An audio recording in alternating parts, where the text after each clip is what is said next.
Nigerian President Goodluck Jonathan warns against violence ahead of Saturday's presidential election. In our Music Makers segment, Congolese child prodigy musician, singer, and rapper Inos B. And this you've got to see. A daddy-daughter team recreate a beloved adventure in Legos. Africa 54 starts right now.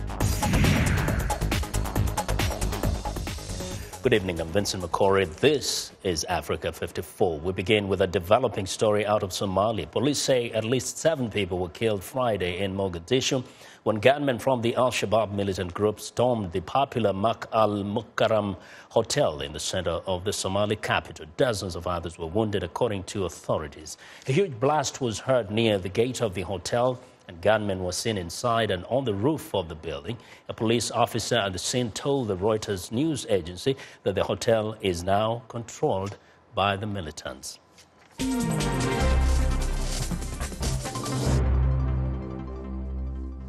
Well, Nigeria's presidential and parliamentary elections are just one day away. And the primary reason for the ballot's 6-week postponement was to give the military more time to expel the Boko Haram militants group from the country's northeast territory. Nigerian military officials announced on Friday that they have destroyed the headquarters of Boko Haram following the capture of the northeastern town of Goza from the Nigerian-based terrorist group. Military officials also say several members of the extremist group were killed during the fighting. Now, just this morning, the gallant troops of the Nigerian military, in a concerted and well-coordinated land and air operations, have liberated Goza, the headquarters of the so-called Caliphate, which they renamed Darul Hikmah. This was preceded by successful sack of terrorists from towns and villages leading to Goza, the main objective of the operation. President Goodluck Jonathan warned Nigerian citizens during a national broadcast that political ambition cannot justify violence. Meanwhile, the U.S. State Department says Linda Thomas-Greenfield, the U.S. Assistant Secretary of State for Africa, is traveling to Nigeria for Saturday's election amid concerns of the possibility of violence. Our predecessor, the State Department, Johnny Carson, is already in Abuja as part of a U.S.-funded international observation team, and he spoke about the Saturday's election. We are here as a delegation to observe Nigeria's very important democratic elections and to make observations and commentary on the electoral process and the ability of the people of Nigeria to exercise their right to vote and select their leaders.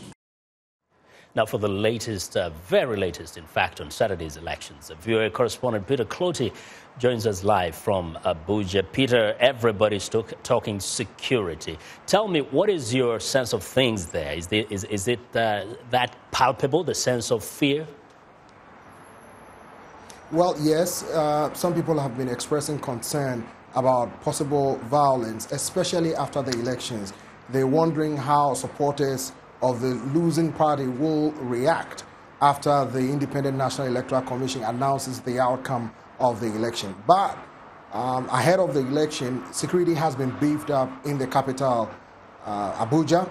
Yesterday I was in Lagos, and security has been beefed up there as well. So far so good. I spoke with security officials, and they said that they're not going to disclose their security measures, and that Nigerians should be assured that they have implemented serious security measures to combat any possible threat or arrest those who have planned to destabilize the country.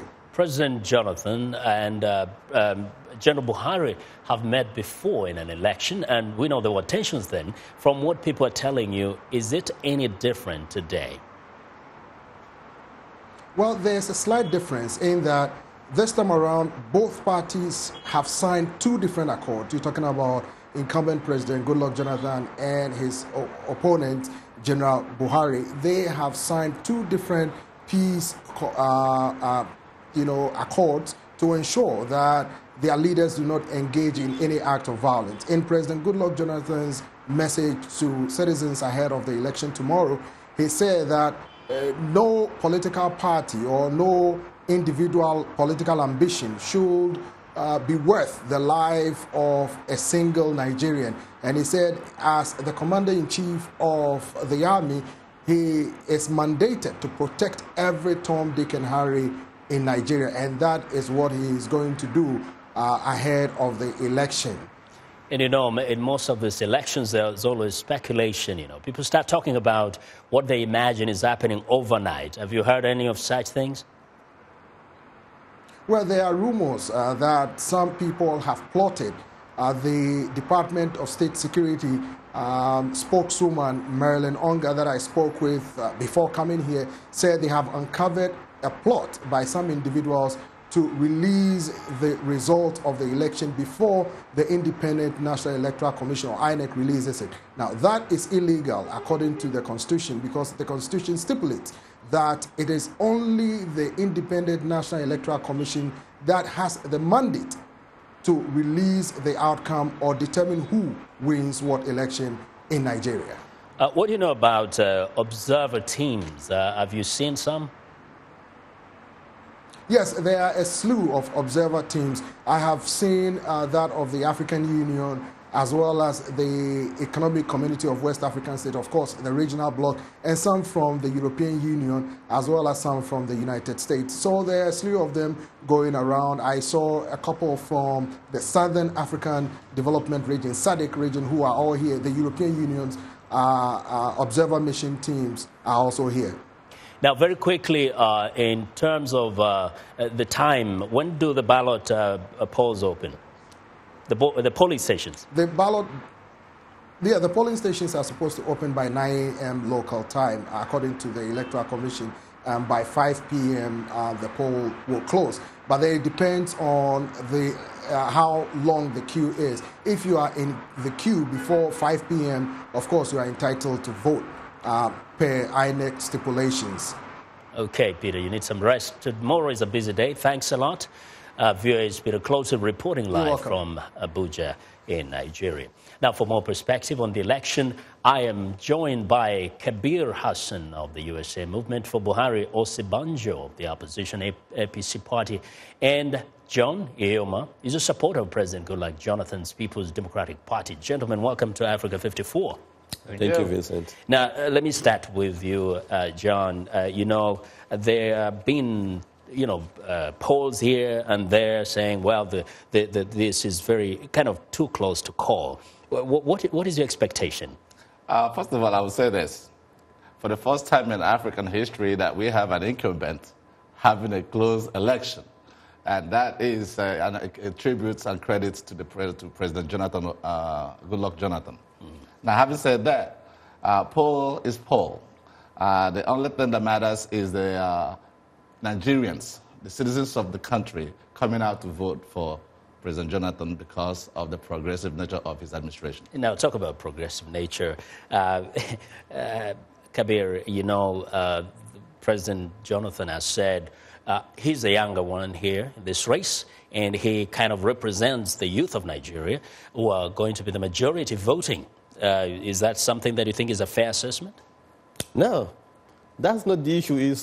The issue has to deal with the record he's supposed to run on. Okay, in the history of the country, Nigeria has never got much oil revenue like what we have in the last 6 years when he was in power.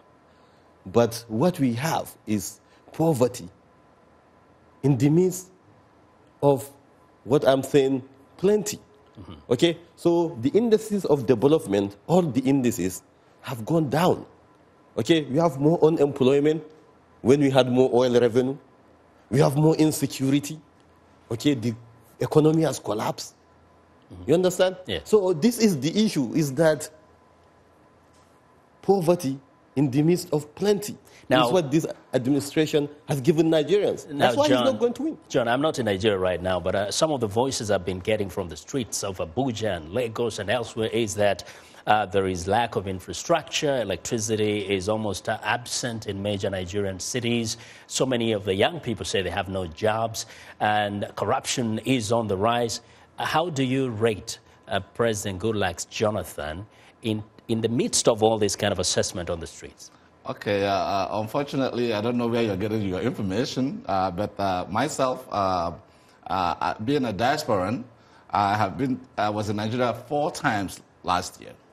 Okay, I personally traveled from Abuja to Lagos to Osun State, to Imo State, to Anambra State, to Akwa Ibom. Now, when you travel to all those places, Right. did you find that people are satisfied with the kind of electricity they're getting? They're happy with the state of roads, and they're happy with how corruption has been fought all this time? If you're talking to Nigerians, Okay. what should you tell them? All right, what I can tell you is this. As Africans, I know you're African. Yes. As Africans, we are quick to judge the present administration. We are quick to forget yesterday. Okay, we want an instant gratification. Okay, now, I'm not saying that it's not all over the world, but Africans are very, very stringent in being an instant gratification population. Now, I can't tell you that everybody's satisfied, but I can tell you, having gone there 4 times in a year, I can see the difference. You're satisfied with the state of the I'm nation? not saying that. I am Yeah. not saying. I'm not. Yeah. Absolutely not saying that. Yeah.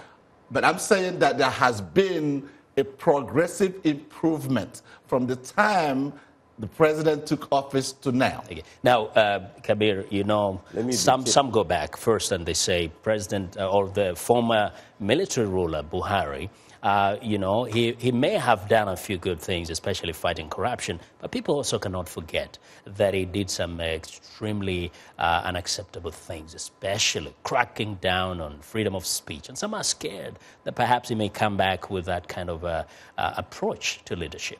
No, we are talking of 30 years ago.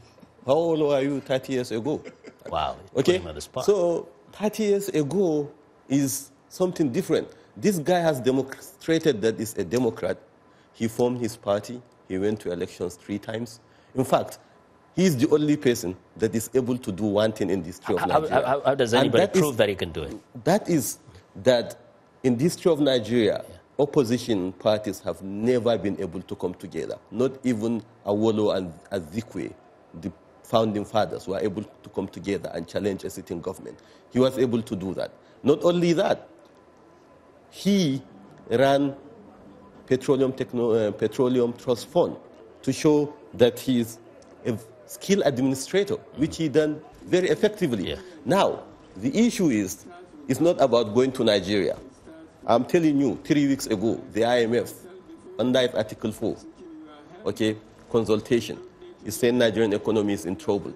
We have to devalue the currency again. Okay? World Bank indices. Let's get some. Everything is just, not only in Nigeria, all the development agencies are saying the economy is bad. Let me jump into this 30 years ago. And I know when he said 30 years ago, he smiled. Yeah. Okay, how old were you then?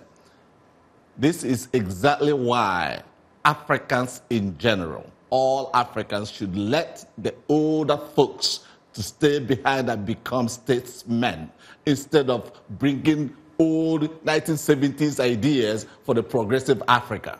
Okay? This man is 72 years old, and I am not against any old age man because my mother is old too. But the ideas that he is prescribing for Nigeria is never going to work. It never worked in 1983 to 85 that he was the head of state. He was a dictator and could not make any impact in the country. That's not the case. Could not make any impact. You see, they are coming through age.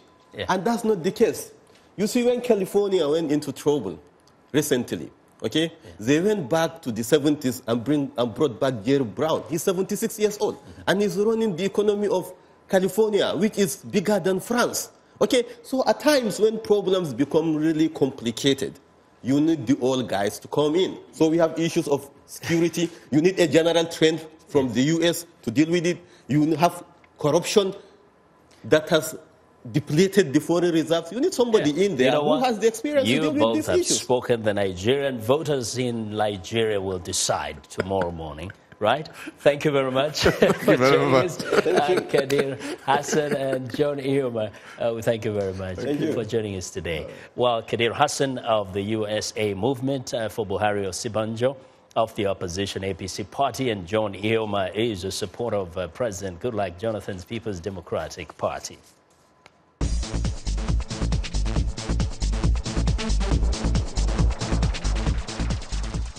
Well, fighter jets are striking targets in Yemen for a second consecutive day Friday as part of a Saudi Arabia-led regional effort to oust Houthi rebels who have taken over much of the country. In a boost for Saudi Arabia, fellow monarchy Morocco said it would join the rapidly assembled Sunni Muslim coalition against the Shia Muslim group. Pakistan has also pledged to defend the kingdom against any threat to its solidarity. Saudi media and witnesses say coalition warplanes are attacking military bases and other rebel-held targets in and around the capital, Sana'a.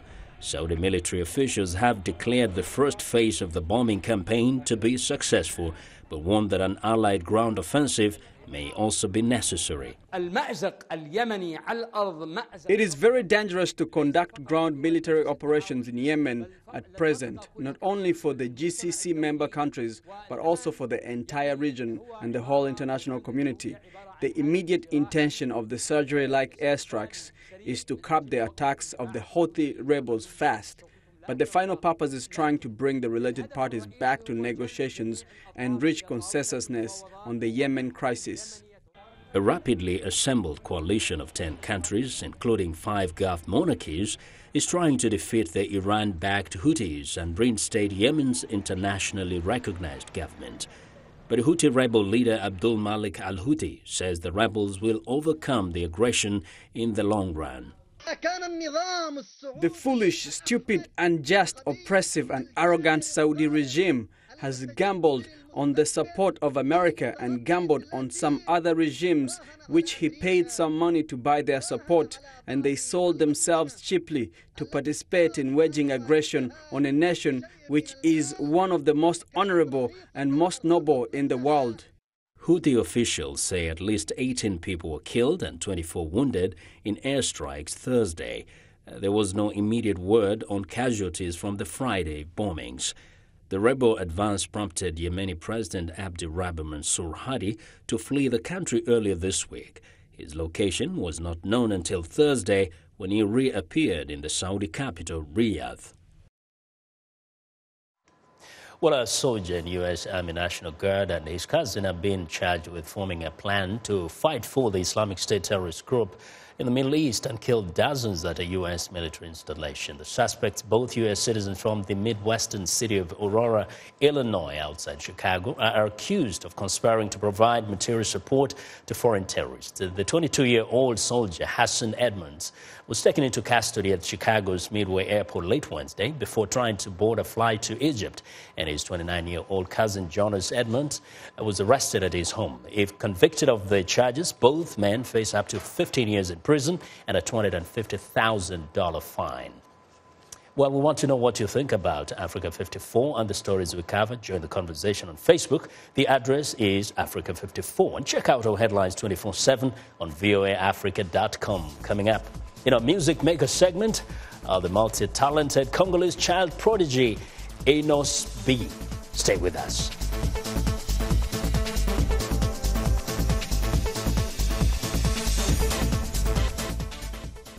I am Sheka Sali, host and senior editor of VOA's international call-in talk show, Straight Talk Africa. Today we'll examine the tobacco industry. We pretty much touch on anything that you can think of. Politics, health issues, human rights issues, you name it, we talk about it. The issues that we discuss are pertinent to most people on the African continent. A very, very rare and unique opportunity to interact with their leaders.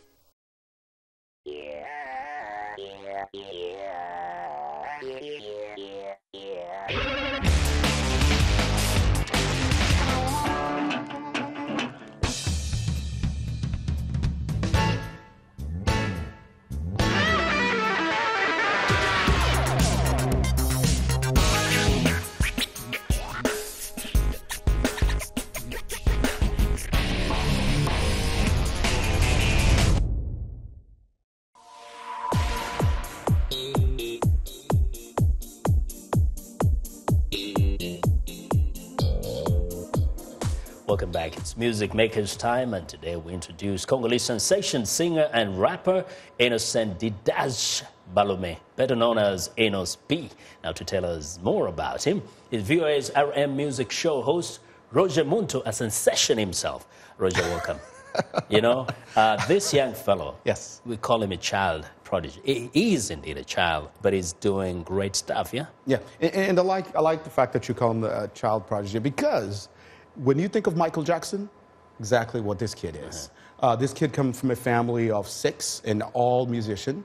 Mom was a singer at the church. Dad was a pop music dancer. So this kid, the youngest of the 6, became overnight sensation. And he has other talents, not just singing. Had all the talent. Yeah. He sings, he's an actor, and he also plays drums and djembe. And he's a comedian. And he's a comedian, big time. Let's watch him on this piece. What do you call it?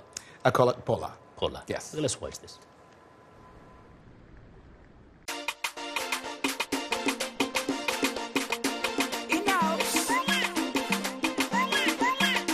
Je m'appelle Inosbi. Si vous préférez danser, alléluia. Je vous dis vraiment, vous allez danser. Si vous préférez danser, alléluia. Je vous dis vraiment, vous allez danser. Yaka obina na Inosbi. Yaka obina na Inosbi. Yaka obina na Inosbi. Inosbi. Binizanzo do na Inosbi.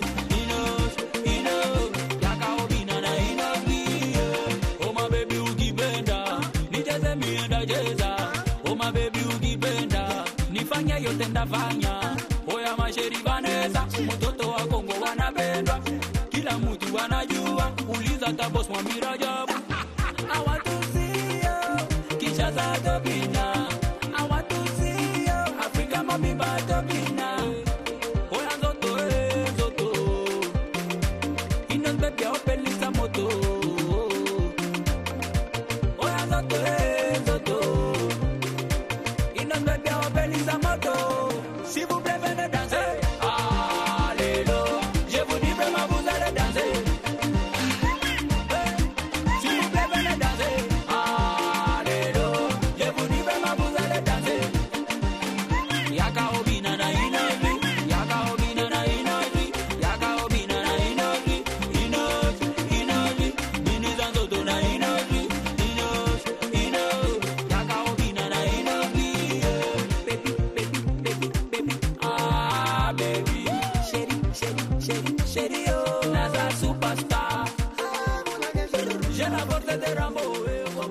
You know, I like this song because I know it's one of those I consider clean song. It's just saying, come dance with me. Exactly. Come dance with me. Yeah. And you talking about Nigerian politics this weekend, you can tell this kid did this music because he based his instrument and the style of music to Nigerian music. You and I have spoken before that Nigerian music right now in Africa, you know, is on top. It's a big hit, right. And he has been, he has interacted with the bigger producers you're talking about. Big producers and, you know, as Akon.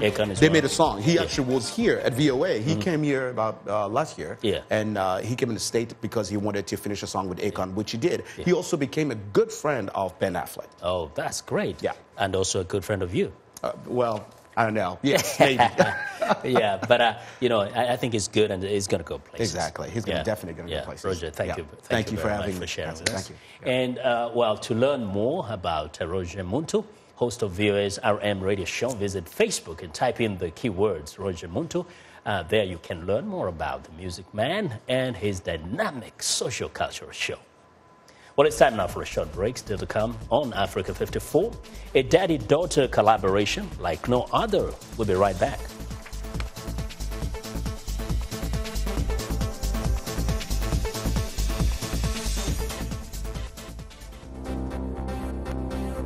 If you've just joined us, I'm Mariama Diallo, and here is a quick recap of today's headlines. In Nigeria, campaigning closes and security situation is tense as people prepare to vote Saturday in a tightly contested presidential election. We stay in Nigeria, where displaced population face challenges to cast their vote for Saturday elections. In Ghana, women accused of practicing witchcraft are finally integrated in the community after the government closes down isolated witch camps. Finally, in Sudan, the army says that ground troops are to join the Saud-led military coalition in Yemen. That's it for today. Thanks for watching. We'll see you next time. A historic presidential campaign in Nigeria winds down and Voice of America is there. Join host Shaka Sali and VOA's Straight Talk Africa this Saturday for special day of coverage of Nigeria's historic elections. You'll get on-the-ground reports from VOA journalists in Nigeria, in-depth discussion and expert analysis of the most important election issues. Straight Talk Africa's special Nigeria Decides election coverage, a commitment to Africa from Voice of America.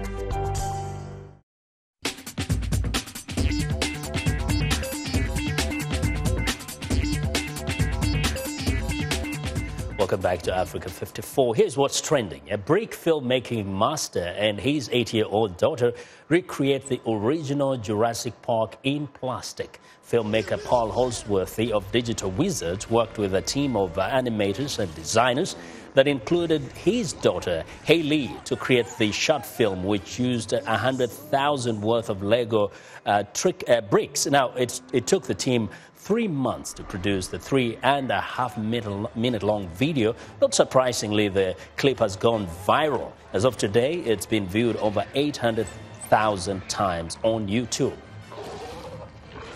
Well, a video with a powerful social message. We're a land of ironies, of rampant misogyny. Stop that tweet and actually get up on your feet and help reform this mindset that for years has been preset that women are nothing more than objects to be controlled, shut up and used for sex. Well, 2 young Indian women have released a rap video protesting rape that has spread wildly on social networking sites and YouTube. The Bomb Babes appeal in their video for people in India to do more to fight what they see as a rape culture. Rape is reported on average every 21 minutes in India, and acid attacks, domestic violence and molestation against women are common. Now, the video has been viewed over 400,000 times on YouTube, and that is what is trending today. Now, that's our show for today. Be sure to watch Africa 54 on our website at voaafrica.com. For more news, tune in to VOA's evening radio show, Africa News Tonight at 1800 UTC, and in the mornings to Daybreak Africa between 0300 and 0600 UTC, Monday through Friday. Thanks a lot for watching. From all of us here in Washington, have a good night.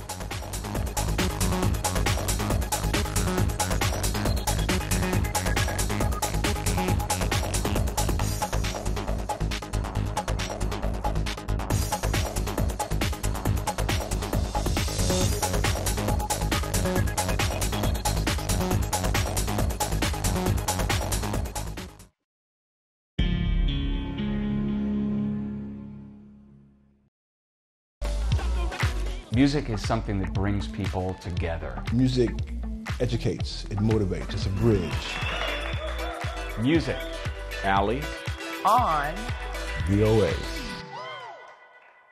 qubanaha VOA waxaan ku soo gudbinnaa qubanayaal goosgoos oo xiiso badan oo ku saabsan arrimaha Soomaaliya, Mareykanka iyo caalamkaba. haddaba qubanaha VOA-da kala soco website-keena voasomali.com.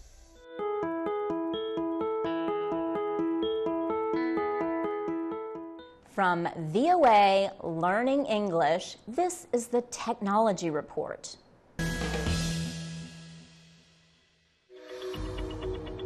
I'm Milar Sega. I'm the host of VOA's The Correspondents. A roundup of the world's top stories. Here's a false choice in more ways than one. We can't actually put you there, but we can come pretty close.